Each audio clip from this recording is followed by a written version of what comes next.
This is Jermaine. I am a feeder and a rescuer for both dogs and cats. So I started off with feeding the strays, or what I would like to call community dogs, along Mount Vernon Sanctuary about 8 years ago. I chanced upon them when I actually saw a lost black dog along the way. So I called one of the AWGs hoping to rescue this dog. And that's where I found that there was a pack of Singapore Specials in Mount Vernon Sanctuary itself. So there was no regular feeder, and I took it upon myself to feed these dogs as well as to TNRM them. So on my own, I had engaged private trappers. So we started trapping them, but the thing is that with these adults, they are very skittish, they don't really appear. So what we got was only puppies and more puppies. So all in all, it took me about 3 years to get the 5 adults. So finally, after 3 long years, TNRM was completed. But I continue to feed these dogs. So on a typical day, what I'll do is, besides juggling between my work, my doggy mommy sideline, so I would actually prepare food for the dogs, pack them in packets, and then when night comes, I'll go feed them. So right now, I do feed the cats as well. So when I feed the dogs, I basically put the packets of food at this location, and I also install a homemade camera so that I can monitor these dogs, because they don't come out at all. I can't see them.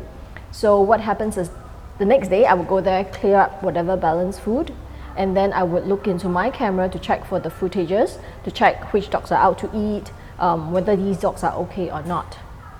So that's what I've been doing for the past 8 years. Recently I've started feeding and sterilizing the cats. So I'm like both a dog and a cat person, yeah? So there's no such thing as a stray dog, a community cat. Both are strays, both are community animals.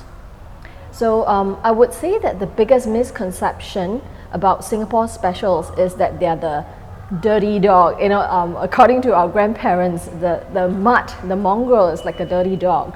But I was exposed to a mongrel about 40 over years ago when I was a little kid. And that was like my first rescued dog. To me, whether it's a pure breed or it's a Singapore Specials, there's no difference, because it's a living thing and every life is precious.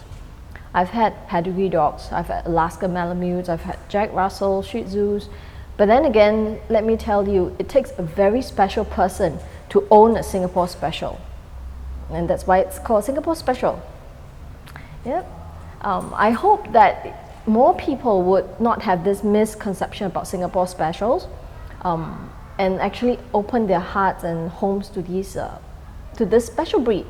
In fact, Singapore Specials, they're really specials. They need more love, they need more care, but the thing is they've got a lot more to offer. Honestly speaking, it's like they have never-ending energy and that kind of boundless love for its owner. I've got Singapore Specials right now too, and I tell you, yes, they're a handful.